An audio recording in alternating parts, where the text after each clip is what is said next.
श्रीमद् भगवत गीता अध्याय 6। भगवान कहते हैं, श्रोहितन्मितार्यदाशीन मध्यस्थदेशबन्धुषु साधुष्वपि चापापेषु संबुद्धिर्विशिष्यते। भगवान कहते हैं, जब मनुष्य निष्कपट हितैषियों, प्रिय मित्रों, तटस्थों, मध्यस्थों, ईर्ष्यालुओं, शत्रुओं तथा मित्रों, पुण्यात्माओं एवं पापियों को समान भाव से देखने लगता है तो वह और भी उन्नत माना जाता है। योगी युञ्जीत सततमात्मानं रहसि स्थितः एकाकी यच्चित्तात्मा निराशीर परिग्रहा। योगी को चाहिए कि वह सदैव अपने शरीर, मन तथा आत्मा को परमेश्वर में लगाए, एकांत स्थान में रहे और बड़ी सावधानी के साथ अपने मन को वश में करे। उसे समस्त आकांक्षाओं तथा संग्रह भाव की इच्छाओं से मुक्त होना चाहिए।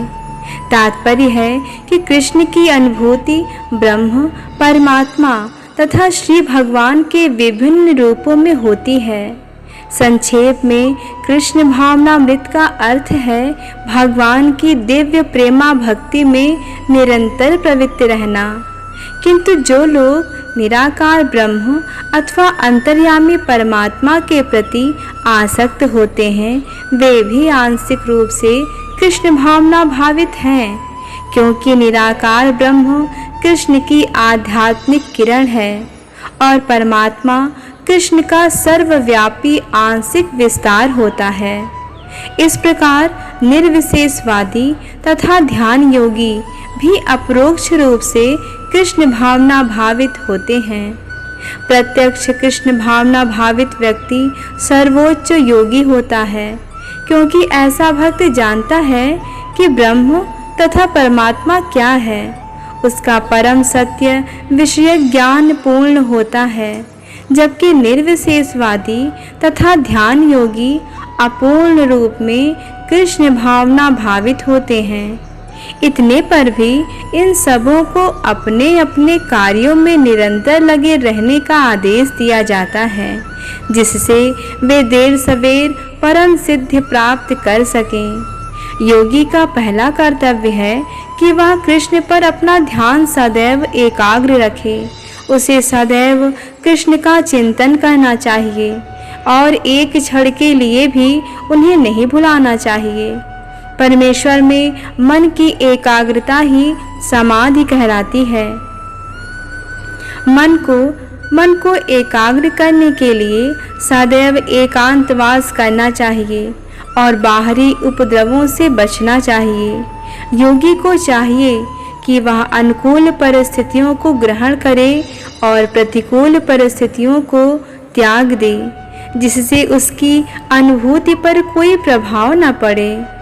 पूर्ण संकल्प कर लेने पर उसे उन व्यर्थ की वस्तुओं के पीछे नहीं पड़ना चाहिए जो परिग्रह भाव में उसे फंसा लेता है। ये सारी सिद्धियां तथा सावधानियां तभी पूर्ण रूपेण कार्यान्वित हो सकती हैं जब मनुष्य प्रत्यक्षतः कृष्ण भावना भावित हो, क्योंकि साक्षात कृष्ण भावनामृत का अर्थ है आत्मोत्सर्ग, जिसमें संग्रह भाव के लिए लेस मात्र स्थान नहीं होता।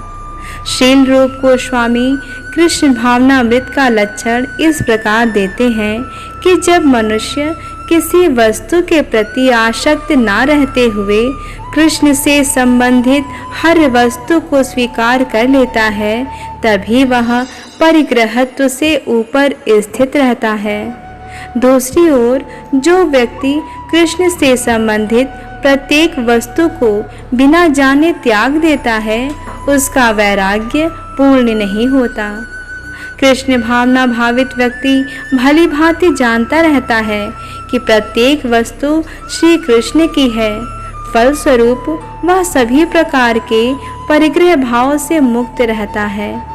इस प्रकार वह अपने लिए किसी वस्तु की लालसा नहीं करता। वह जानता है कि किस प्रकार कृष्ण भावनामृत के वह जानता है कि किस प्रकार कृष्ण भावनामृत के अनुरूप वस्तुओं को स्वीकार किया जाता है और कृष्ण भावनामृत के प्रतिकूल वस्तुओं का परित्याग कर दिया जाता है। वह सदैव भौतिक वस्तुओं से दूर रहता है क्योंकि वह दिव्य होता है और कृष्ण भावनामृत से रहित व्यक्तियों से किसी प्रकार का सरोकार न रखने के कारण सदा अकेला रहता है। अतः कृष्ण भावनामृत में रहने वाला व्यक्ति पूर्ण योगी होता है। हरे कृष्ण कृष्ण कृष्ण हरे हरे, हरे राम राम राम हरे हरे।